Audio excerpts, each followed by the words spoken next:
everyone at home and to a few guests we have to here with us today in the gallery. A few of our Cupola Society members who are here, and we want to thank them for their leadership support. Thank you for being here for this wonderful program. My name is Ymelda Rivera Laxton, and I am the Assistant Curator of Contemporary Art and Community Projects here at the New Bedford Whaling Museum. For those of you who don't know, the Local History Guild is kind of an informal conversation with artists, historians, or local scholars about history or events or things related to collections here at the museum. Today we are really excited to be able to welcome Cora-Allan Lafaiki Twiss, who's visiting us from New Zealand and who has a work of hers in our upcoming exhibition, The Wider World in Scrimshaw. I'm going to introduce who Cora-Allan is and then also just ask a couple questions and let her kind of lead us through her practice and through her life. So Cora-Allan is a multidisciplinary artist who actively regenerates Niue Hiapo practices by way of artwork, performance, installation, and curation. She was awarded the Creative New Zealand Pacific Heritage Artist Award and an Arts Foundation Springboard Award, and completed a McCann House Artist Residency. She has been widely exhibited in Aotearoa and has showcased work in Canada, Niue, Australia, the USA, and England. Today, again, we're going to talk about these two cloths that are behind us, one from our collection and one that she created. Now, some people may ask the question, I know this came up before in conversations about, as a regional history program, why we are talking and exploring subjects that are from places far, far away from New Bedford. And it all has to do kind of what the things that we have in our collection, again, including this Hiapo that was made around 1880. Cora has helped us to kind of find out more about it, and then again has offered her own response piece. So thank you for being here. And I guess I'm just going to start by maybe you can tell people a little bit about what Hiapo is, how it's made, and we can go from there. Whakalofalahi te Curator ko ingoa ko Cora-Allan, ko oi te mokopuna o Fosia Waka'awhi Lafaiki. I am the granddaughter of Fosia and Waka'awhi Lafaiki from the island of Niue. Niue is a small island. No, Niue is a beautiful island, really close to Aotearoa. I'm lucky to be a Maori and Niue whakapapa, so my heritage is of two different islands, but one big ocean. And I'm really happy to be here today, so thank you, and for the team, and I just want to acknowledge the original owners of this land, and that I'm grateful to be a guest in these lands. Hiapo is our tapa cloth, our barkcloth from Niue. This particular taonga, which is a word that we would use, which means treasure. I think I'm the very first Niue person to have seen this treasure since it was made and left Niue. And when I put it like that, to be the first person to come across the sea and to greet it and to see it with my eyes, and there are over 50,000 of us living globally. And so this moment to talk with you isn't just special for myself, but it's important to my whole community. It's important to the practice of Hiapo and the fact that there's only one Hiapo left in Niue because the cyclones have destroyed everything. And so for this to be one of only a handful, and to see how it's in such good condition. This piece is in such good condition in comparison to some of that I've seen in other institutes. So it feels like meeting an ancestor today. And when I look at it, I know the plants, I know the tools and the inks and the seeds that were used to make this. And so it very much is like looking at my DNA, but in this kind of form. And so Hiapo for tangata Niue is kind of like our bodies in barkcloth. It shares our stories, our narratives. It gives our perspective of our island, and also, as you can see all the detail, it shows the technique and skill and freehand drawing that tangata Niue in the late 1800s were capable of doing. And so if that's just a way to introduce what this wonderful. beautiful treasure is. Yeah, and then I've been grateful enough to make the response behind me on this side. However, seeing how big this one is, I wish I could have made it just as big. It's so beautiful, but and you can see the different, I guess if you can see it at home, we can see in the room the different black, how it's used. It's the same ingredients, but just I've made it differently. And also there's white sperm whale oil used along with some of the soot as well. And you can see that down the middle. And if you come up close enough, there's little buttons sewn in, and they're from the bailing of the whale. And these ingredients were gifted to me particularly for this kaupapa, which means this,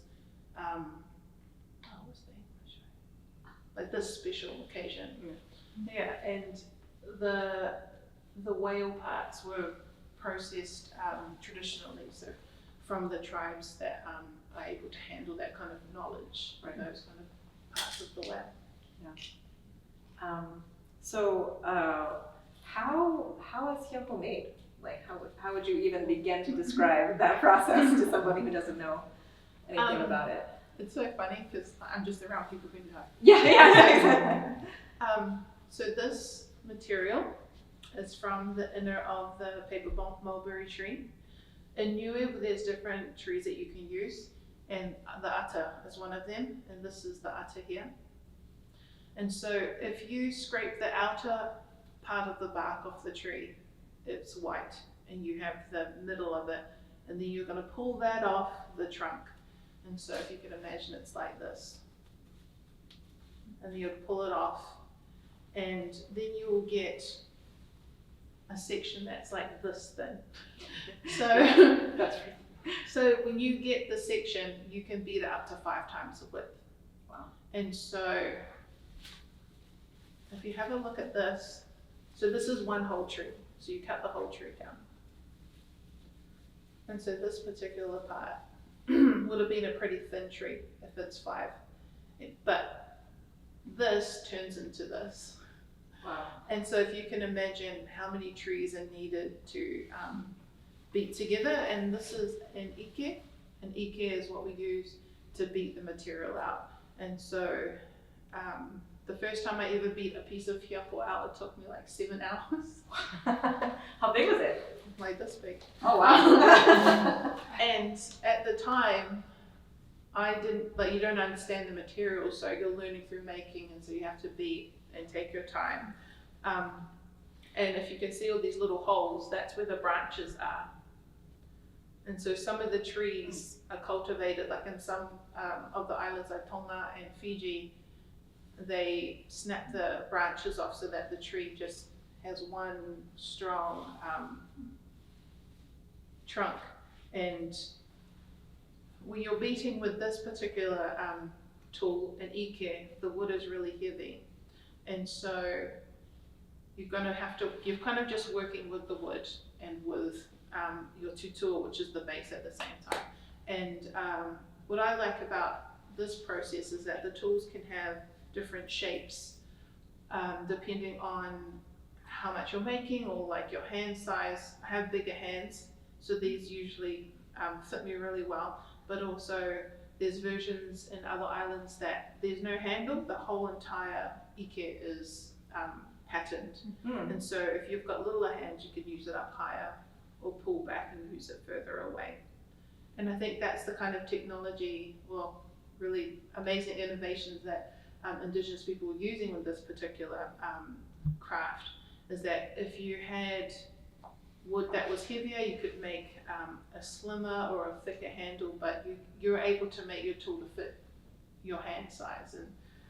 And so in short, you're kind of just beating away at this material, and then it can be joined either with tapioca or beaten in again. Beaten. And so this is the back of it, and this is more raw, so it's just 2 layers beaten together. And I don't know if you can see, but there's like a little join here, and that's kind of how it's all connected. And you can see the little ike marks on the cloth, and those of us in the room, you can come have a look after as well and touch it. And when you see these sizes though, you have to imagine the amount of labor and time that goes into these sizes. Right. And I don't like sitting on the ground cross-legged, and so a lot of this process is you're sitting on the ground and just processing the material. Yeah, and that's just the making, the hiapo part, because you have to make your dyes, and then you have to, of course, paint on the surface. Right. Now, would it usually just be one person that would be working on one hiapo, or would that be something that would be multiple? Good question. So in Niue, when you have particular skills or talents, you share with your bloodline. Okay. You really share out. Mm-hmm. There's some occasions where some women actually cover their hands when they weave, or they even hide in their rooms. Even if their daughters are like, oh, how do I do that? They say, no, you have to go seek the knowledge for yourself. And so knowledge is really handled in a way where it's kind of coveted. Yeah. However, there are many other islands that everyone beats together, because you can produce huge, massive pieces. This particular piece, like this size, is very doable for a single person like myself. And also, it's really meditative. Like you really get in the zone, and stuff like this, like once you get going, you can produce it a little bit faster. But it's the painting, the designs that kind of might hold people up. You just don't know what you're going to do. Right. Mm-hmm. Yeah. So you talked a little bit about a process of making the inks. Again, I don't think many people would be familiar with this, with what the ink is actually made out of. So the tui tui candle nut, back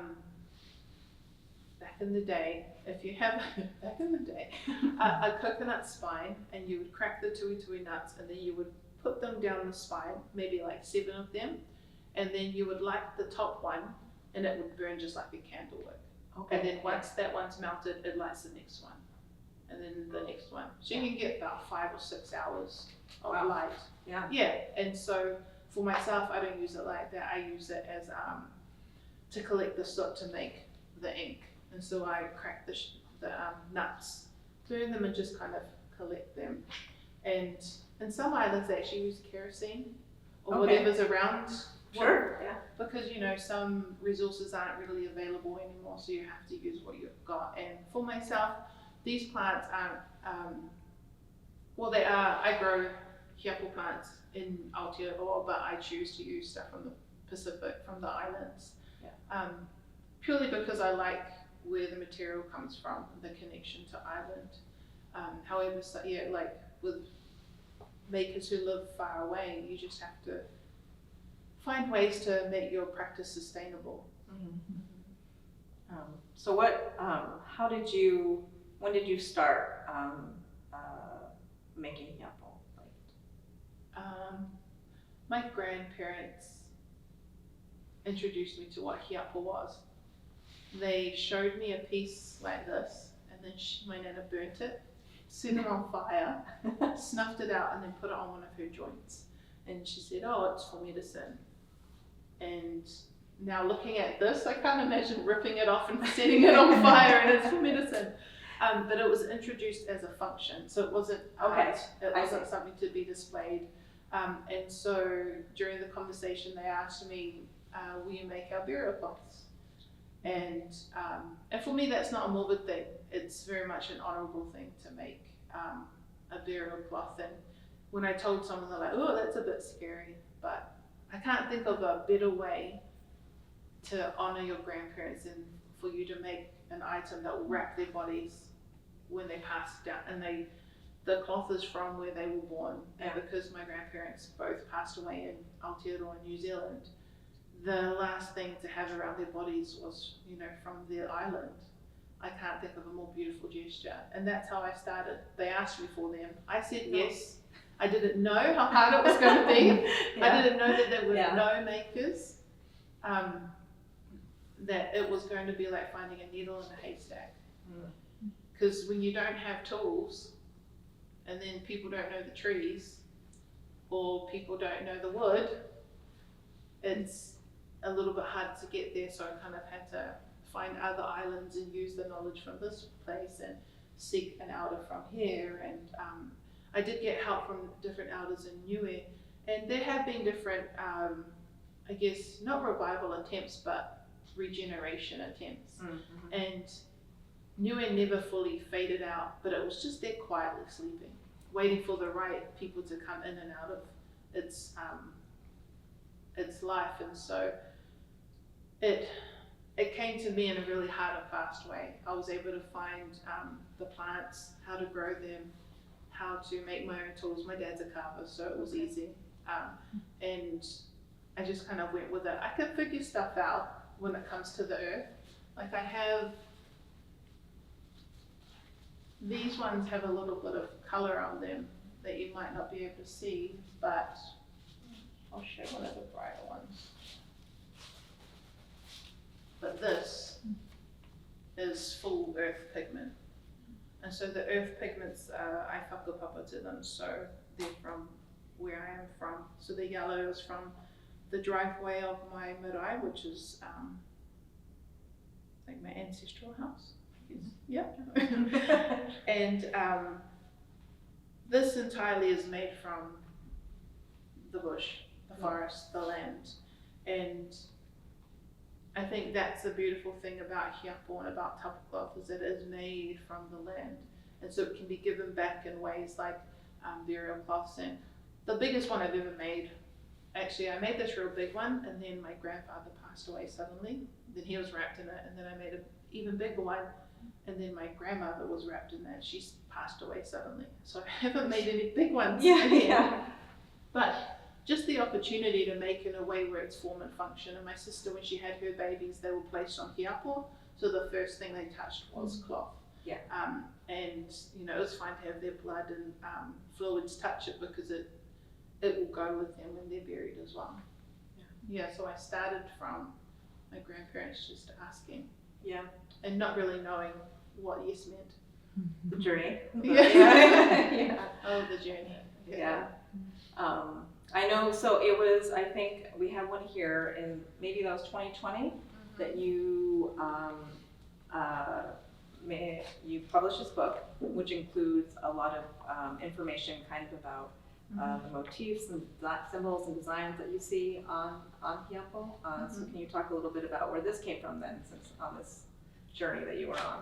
Yeah, so I haven't been able to find a resource that had pattern information, and everyone wants to know. Like, they come to me and say, I'm from this village and my mum likes this flower. Can you paint the symbols?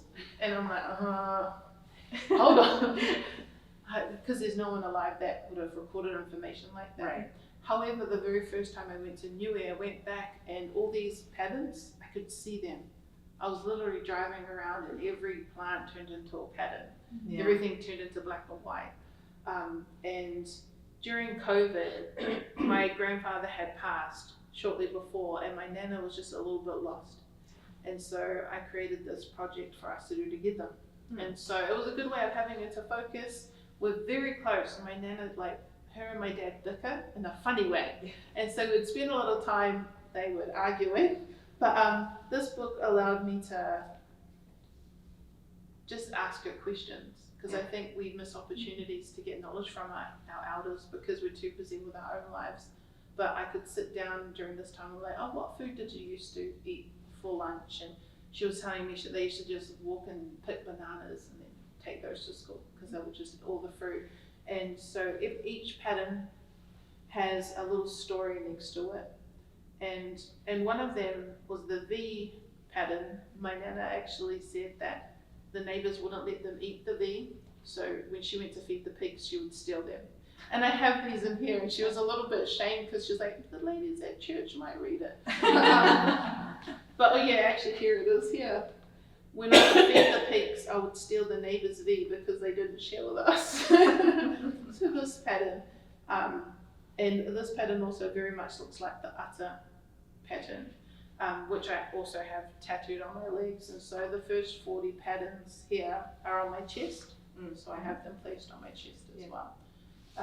just as a way to reflect back on, I guess, that the time of learning about patterns and about the practice, and also about what it means for me to be a practitioner and how to handle the knowledge, as it gets a little bit tricky sometimes.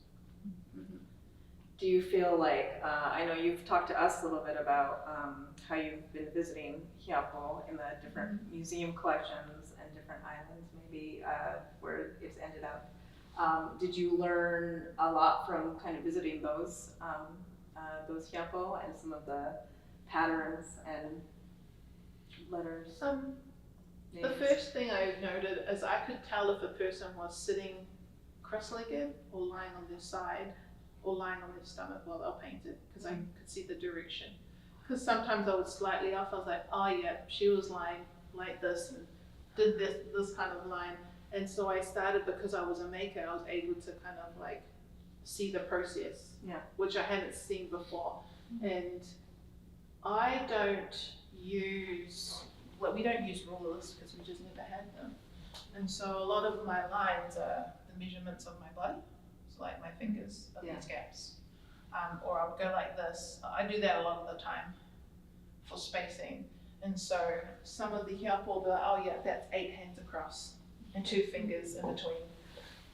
That I think is something that I've learned between all of this, because you can fill up with detail and with pattern, but I'm always just really interested in how to, like, what were they seeing and how were they looking? Because it very much is bird's eye view. You can't just sit at the table and go for it.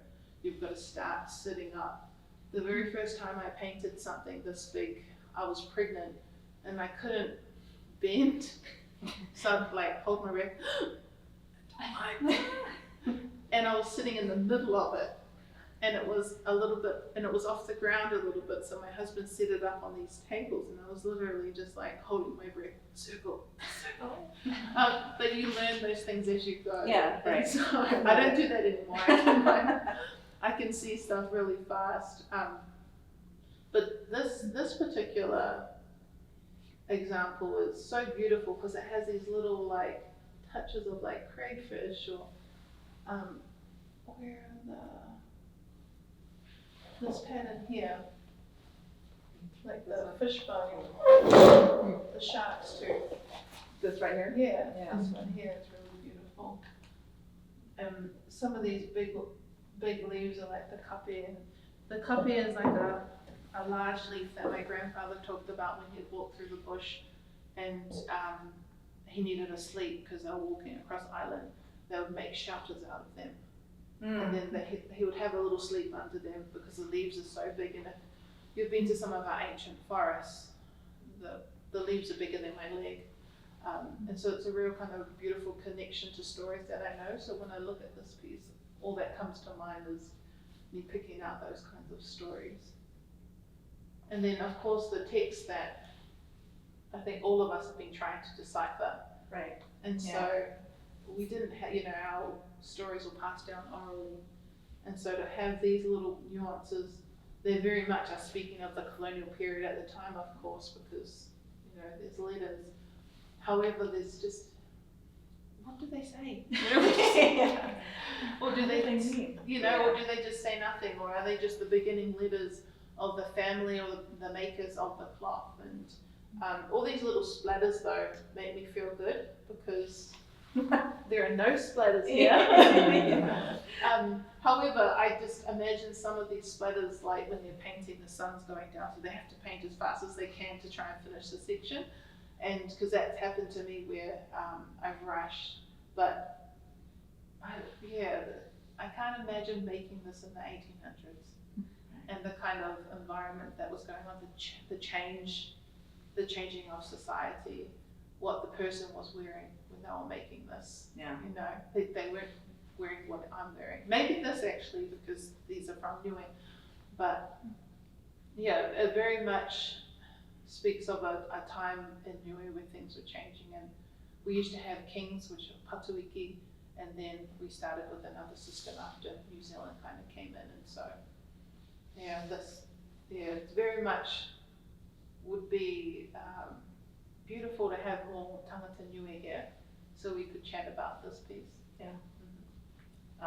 I think when we first got in touch with you and we invited you to participate in the exhibition, and we were talking a little bit, I sent you some pictures of this Hiapo to be like, what do you think, or have you seen this before? And because this one in particular has a ship on it, which didn't seem like you saw that very often, and so we just wanted your perspective, and I feel like what you were just talking about, that really speaks to that, right? Or like kind of this was kind of a record of that kind of change or what may have been happening. Yeah, and I think that's important to recognize is the time period in which these objects were being made and the amount of change that was happening.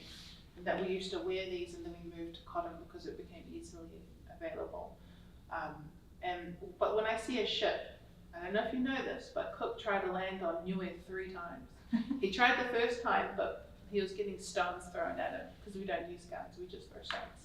And like, they couldn't land, and then the second time they couldn't land, and because he wasn't greeted kindly, he named our island Savage Island, because we were savages. And we actually we quite proudly use that word. But it took him 3 times. I don't know any other island that it took him 3 times to land. But it's a point of pride, I think, in Niue that, it was a harder land. But also we're not the kind of island that you just walk up on the sand to the water. We're up high. We're a raised coral atoll. Yeah, so we're up high. So it would have been harder to get their ships to land anywhere. So they would have had to bring a rowboat, and then it's very rocky and it's like lava rocks. Mm-hmm. Yeah, it's not the terrain that you probably would get or think about as like an island paradise, but for me it is. Yeah. We have to work to get to the ocean. Yeah. Before I want to make sure that we leave some time for any other questions we may have for folks here, or if we have any questions online.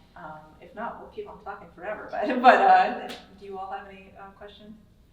So it's a story, tells a story about that person at that time. And what is the story? So because we don't know the maker and we don't know the family or village, it's only a suggestion, but Niue people make things for stories. Yeah. Okay. So our art forms, we embed our stories within them through patterns, through weaving, and I think when you visit Niue, you see how lush and how different the flora and fauna are.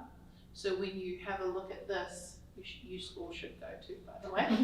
So when you see this and you go to Niue, you'll be like, oh, I see it. I can read the Hiapo. And some of these plants are no longer there. And okay. So they are the records of those plants as well. Yeah. The beautiful thing about Tapa though too is that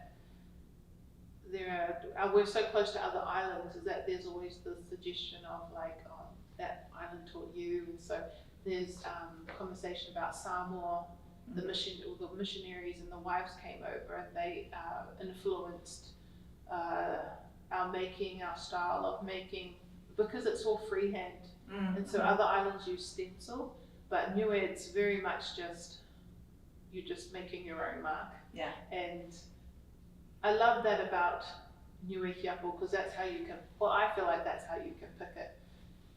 Because there's no ruler that's being used, there's no stencil.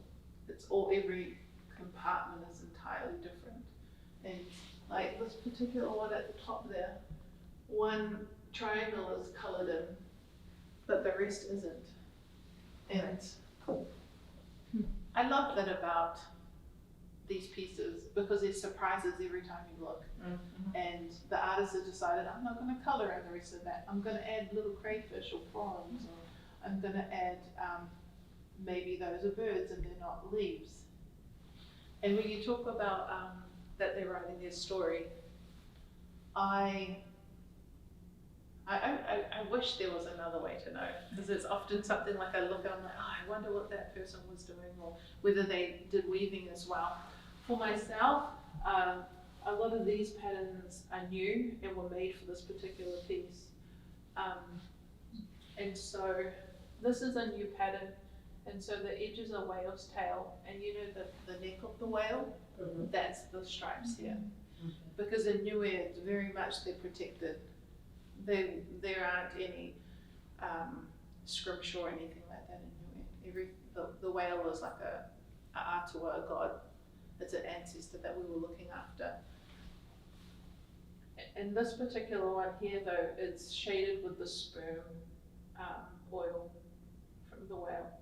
And so there is actually a text that goes with the work, and it very much talks about that it's made from the perspective of thinking about the whale moving through the ocean and revisiting, because they come past Niue to Tonga every year. And it's about, I guess, that safety too for them, because they know they're not going to get hunted. They're safe in these particular waters, and that's very much what this piece talks to. Wonderful. Thank you. Does anyone else, or are there any?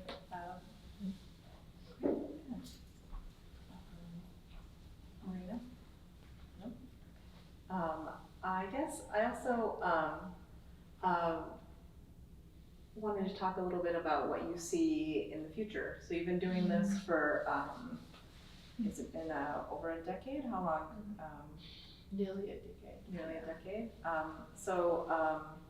What are you doing now? I know you're in the States and you're going to be doing some more research. So if you could talk a little bit more about that. I want to create a way that we can access these Tonga, these treasures that are unique to Niue. And so I've brought a Tonga puoro, so a flute, and I will use that flute and that sound to connect myself to these pieces. And I would like to figure out ways that I can maybe work with institutes and spaces that I've been asked to make work for another institute, but I have these new ways of thinking where if I die, I want the work to come back. Yeah. And so I want the work to be gifted back to Niue. And so thinking of ways in which they don't just leave the island and never go back, that there's an opportunity for it to move forward. And so I'm doing a little bit of research in regards to that. And also spending some time in October in Niue for over 2 weeks. I'm going to put tools down and just be in one place, and people can come and go as they want. See how long they can last on the beater. Yeah. See how long they can sit down on the mat. Because it definitely, like, I have two young boys, they're 8 and 4, and they have no choices whether they're going to make or not. They will make. And in my family, we were made to do a lot of things, and I don't mind that now because I understand the importance. And so I want to be able to make sure that it's not just myself as a female maker in the world, that there are other people. And there have been other people that have made and have been able to make Hiapo, but it's just making sure that the practice continues after. And so for myself, I want to continue writing more about Hiapo, because being a maker, you see it all differently. And most of the academia writing about Hiapo is being done by non-Niue people. And so I want to kind of flip the narrative on that and make our stories, reclaim our stories in that space. So are men doing this as well as women, or is this primarily women doing it? This wood was gifted from Api, who is also, he's male and he can make Hiapo. Yeah. And because at this point, for myself, I don't care if you're a man or a woman, we need makers. We need people who can sit down and can be and can translate their stories onto Hiapo and share them. Because my kids, when they see tapaka, they just call it Hiapo, they don't call it anything else. My kids don't know a life without it. They think everyone's families have Hiapo in their cupboards and all over their floors. Yeah. And I've got videos of my sons rolling around on this. It's in a frame now, but it was like a hiding space, you know, because it's normalized. Yeah. You know, and that's what, you know, would be awesome to just have so many makers that we've got too much Hiapo. We have a question from home that says, is it common to have the edge design we see here on the wall?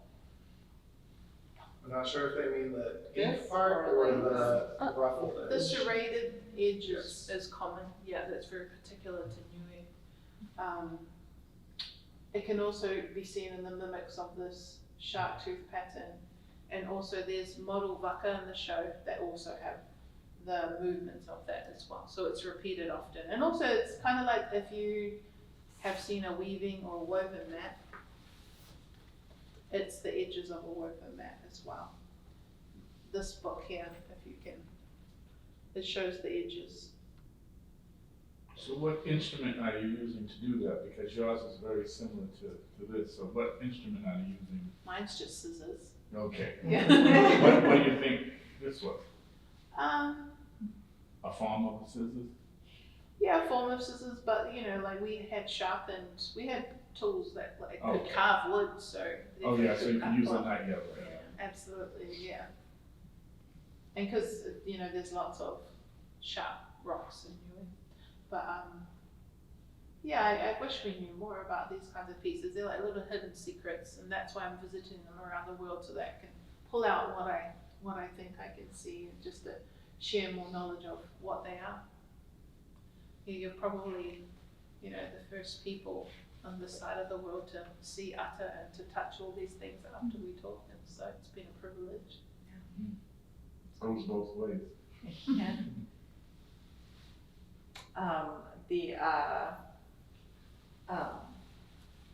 You talked about the ink a little bit and kind of the future.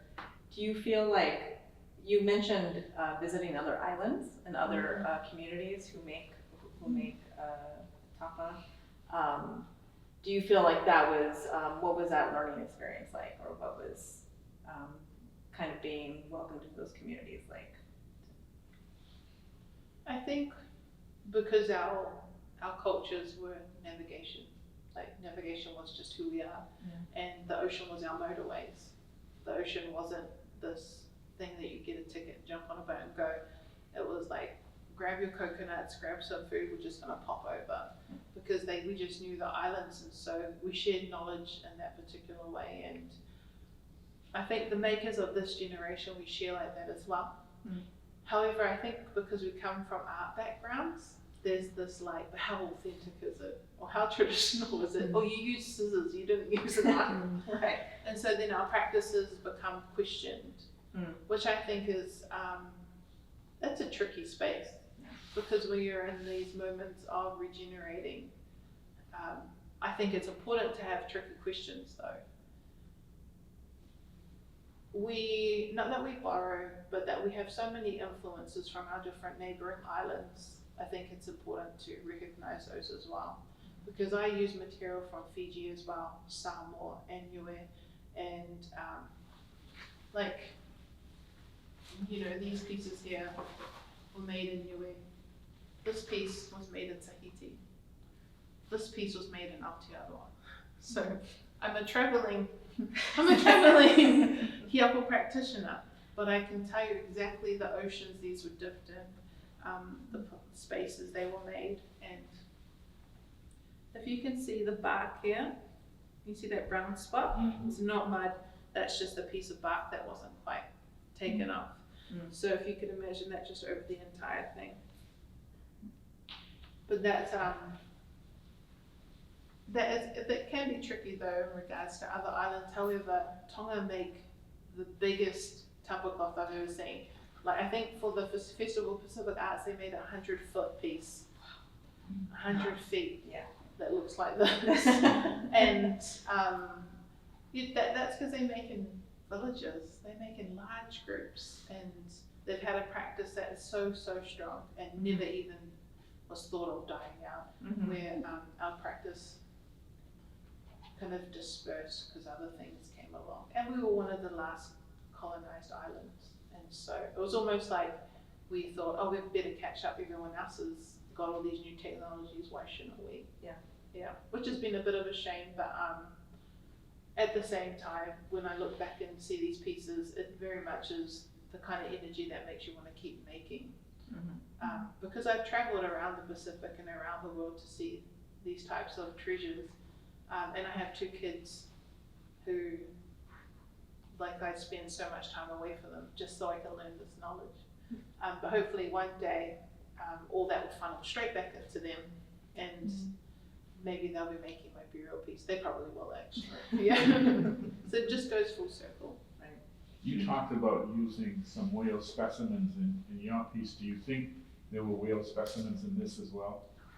No, you know that for sure. Yeah, absolutely. There's kind of no recording, well, not that I know of, and there's nothing in the museum at Niue as well, of us having any kind of whale bone or nothing like that, no oils. Yeah, because they were just allowed to move on. They weren't ever stopped or hunted. Yeah, not in Niue. Yeah, there might be someone on the Zoom that's like arguing that point, so you're wrong. Because my nana said. We do another question from home, and Rosa, I'm going to butcher your beautiful words, but it says, Kia ora and aloha from a Kiwi expat in Hawaii. What is the relationship between the tatau and Hiapo when it comes to patterns in ancient times? Did Hiapo use patterns already used in tatau or the other way around? Mahalo.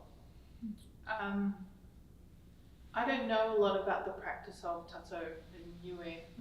From what I know, there wasn't a very strong practice of it, just from what I know, but I'm also not a tattoo practitioner, so I won't speak on that knowledge at all.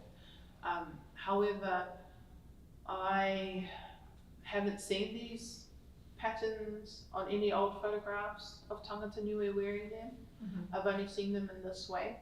I make and draw patterns only for the surface of Hiapo. I often get asked, can you design a tattoo from this village? No. They just don't translate the same. Markings for the skin are particular for the skin.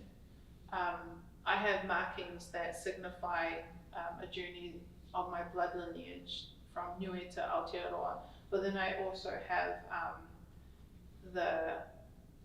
what are these called? Suits of the cards on my knuckles, because my grandfather had them, my dad has them, and after they passed, we wanted a way of like kind of signifying their passing.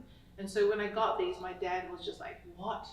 I know he didn't want me to get them, but in my head I'm like, no, but these are the hands of my grandfather, of my grandparents, and these are your hands. And when I make too, I know my kids are like, I can't wait to get those. I'm like, and it suits me because I'm an artist, but I was like, however, I don't see these any different from the motifs on my chest. But there are amazing Niue tattooists that are out there working in Aotearoa, and the way they can translate these patterns onto the body is perfect because they're the practitioners to do it. I often get people saying that they tattoo patterns like from the book onto their body, which is fine, but it wasn't made for that. Yeah. It was made for the skin of the bark cloth, and I'm just going to pass this around so you just can feel it. And so it has a particular feel and a texture. I can no longer paint on like flat paper. I have to have a surface that has grip. Yeah. And I hardly ever paint on surfaces that I haven't made. And I do have sets of painting, but they're on wood, so I guess another form of tapa cloth. Still the texture, right? Yeah, and I guess that's just what happens when you make so much on natural materials. You kind of don't go back. And I can make all my own paints, and so I don't need to go to a shop.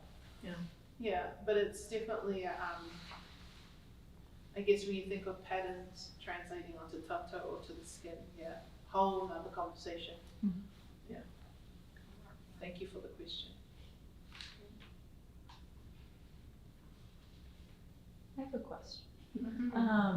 So just looking at these two beautiful pieces behind you, it's striking to me that there's kind of no central focal point necessarily. Your eye is sort of able to wander, and I'm wondering in terms of that kind of, I guess maybe your piece is more sort of linear, but is there a linearity? Do you see it being linear or cyclical, either in the physical embodied process or in the sort of conceptual storytelling behind it? I think there's so much growth, you know, in the motif of plants and everything. And yeah, I where do you guess- grow from? Yeah, I guess I can only speak for myself, but I do all the borders first, and then I look and the patterns arise. So I don't choose them, they just like show themselves, which is easier for me because I'm like, sweet, I see you, and I can just kind of go with it. But it does remind me that when we're in the ocean and we're navigating towards, like we're finding new islands and stuff, we don't move towards the horizon moves towards us, because we are the center. We are the center of the universe. And that is how Pacific people navigated. So maybe when you say something like that, I'm thinking like, there is no center point because we are all of it at once, because time collapses on itself over and over again, and as it does in the patterns. And I've never really thought of no focal point, because I've always thought of the whole thing's the focal point. But I guess, you know, that's I guess a Western kind of method of looking at a painting, right? Foreground, background, focal point. Whereas I see these as landscape paintings, because they truly are. They're a language in the landscape itself. But no, that's a good question. You did say that there are some that are circular shape, Mhm. right? And then Like cylindrical, and so I was told that those particular ones were maps to caves, because we have so many caves in Niue that sometimes bodies were buried, wrapped in Hiapo, and then people would go and raid the caves. I know, who steals the dead bodies things? But they started to look at it like these are locations of spaces, and so in some of my works, I've made circular pieces where you can tell what cave or what area it belongs to just by the plants that surround it. And also those ones are, the one that's in Taonga Museum in Niue is so beautiful. It has that kind of circular, it works from the center outwards. And just from what you're saying, I was thinking, I can't even think of a focus point on that one, because it just moves in and out so much. It's almost like a kaleidoscope that's always moving. You talked about the practice being very coveted. Did you find resistance when you were going out to try to learn and try to understand and get knowledge from other communities? Was that same resistance still present, or was it more open to sharing because of this resurgence or this renewal in the practice? Good question. I had the most kickback from my community. They didn't want to help me. But before I made, like my grandparents asked me, and I was like, okay, I'm going to go to Niue. And if people don't want me to practice, sweet, that's where it stops. We won't even start. And then I go over and then I just have these exchanges and experiences that lead me to certain knowledges. But then also I got invited to bingo, which is a big deal. And I was like, I just got invited to bingo, I'm in the club. And so I was like, well, the auntie's like me, so I must be okay. And that sense of belonging to community made me want to work harder. And then it did lead me to John Pule, who is a well-known Niue artist, and then Mark Cross, so the Cross family, their daughter, when she left school, she was given the option to stay at school or practice Hiapo. And so she said, fine, she did Hiapo. And she shared with me her journal from this like small amount of time. I think she did it for like a year. But you know, when you're a teenager, you don't necessarily stick into something. However, over the years since I've been practicing, we've still had really good conversations. And so there's like, you know, these small pockets where people have gone and done their own thing with Hiapo because they had some kind of inkling of knowledge. And I recently saw photos from her father, Mark Cross, and so people weren't beating with tools like this. They were using just tree branches and just logs or rocks on the ground. Which is just what it is, right? You only have that much of a knowledge and you've just got to use it. Whereas I started with tools first. I went to the museums, took drawings, took measurements, types of wood, and I even looked at the ones from Tahiti. I prefer a Tahiti style of ike, just because it's so beautiful, you can pattern the whole thing. But yeah, it wasn't that easy finding knowledge at all. And someone who actually eventually showed me the plant and where it was, he told me he didn't know it. He had no idea what I was talking about when we first met. And then as we started talking, and then as I bring out Hiapo to show him, he just switches and changes, because I feel like he realizes I'm not there to extract knowledge from him. I'm just there to kind of like, this is what I'm doing. You can help? But that's so important, is that aspect of how you're going to take knowledge. And yeah, I'm still working in that process, I feel. Handling it well and being a good knowledge holder, and not using it in a way that will make people mad, because sometimes it's not easy to, if your family did a workshop once upon a time but they don't get recognition that I might get, that would piss me off too.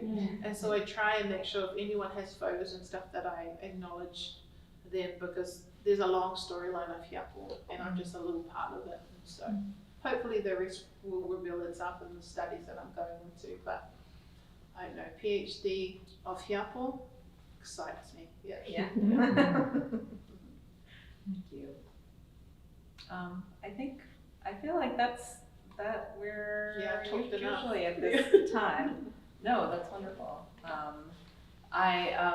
I feel like some people might want to learn more about you, about like where your other shows you've had, what you have coming up. What do you think is the best way, and Andrew can also put this in the group chat, for people to find you, like online? It's so bad. Instagram. Yeah. Okay. I don't like using it, but I use it just so that I can share what I'm up to as well. But Sure. I don't know, even that is a little bit tricky for me, because my nana didn't have Instagram.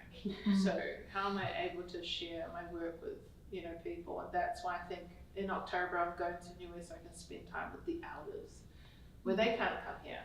So I'm going to probably have a PowerPoint and show lots of photos.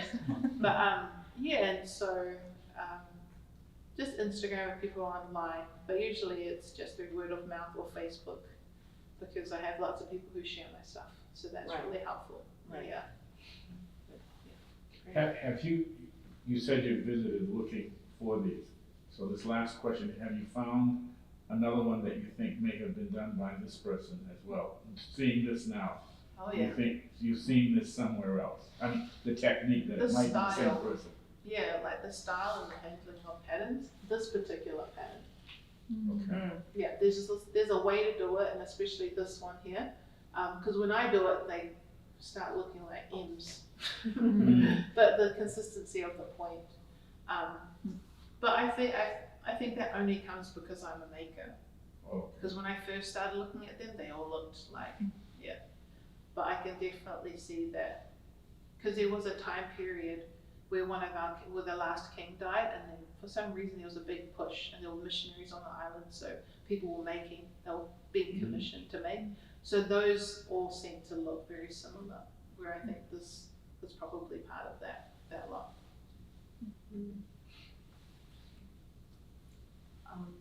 Well, thank you all here on site, and thank you so much.